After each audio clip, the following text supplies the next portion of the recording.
શું નામ છે સાહેબ તમારું? મારું નામ અકબરભાઈ. ઓકે, ક્યાં ના છો સાહેબ? લજઈ ગામ, મોરબી જિલ્લો, ટંકારા તાલુકો. ઓકે ઓકે, તો તમારો છોકરો ભણે છે કે છોકરી છે? મારા છોડીને છોકરો બે. ઓકે, અને કયા વર્ષમાં આપણે એડમિશન? 23 સાલમાં. 2023. છોકરો અને છોકરી બંને છે? બે બંને. અચ્છા, તો હવે આ બધા વાતો એવી કરે છે કે છોકરીઓને ના મોકલાય, તો એમના માટે શું કહેશો? ના ઈ માયલું કઈ નથી, સારું છે. સારું છે એમ ને છોકરીઓ સેફટી બહુ સારી. ઓકે ઓકે, હવે MBBS એબ્રોડ કરાય કે ના કરાય સાહેબ, શું કહેવા માંગશો? MBBS કરાય. ઓકે, એમની સેફટી બાબતે કે બીજું કઈ કે? ના, સેફટી બહુ સારી છે. બરાબર બરાબર. હવે એબ્રોડમાં MBBS કરવા માટે કઈ કઈ બાબતો ધ્યાનમાં રાખવી જોઈએ?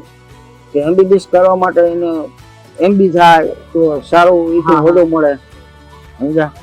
BMS કે હોમિયોપેથી કરી તો એ ભણવાનું બેનું હરખું, બરાબર, મહેનત બેની હરખી, તો MBBS ઊંચો તો હોદો લે.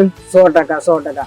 અચ્છા, જ્યારે એ MBBS માટે એબ્રોડ જવા માટે ડિપાર્ચર હતું, જે દિવસે એમની ફ્લાઇટ હતી, ત્યારે તમને અંદરથી કેવી ફિલિંગ આવતી હતી? અંદર કઈ ડર હતો, કઈ ચિંતા હતી? અમે અગાઉ મેં જાણી જ લીધું હતું.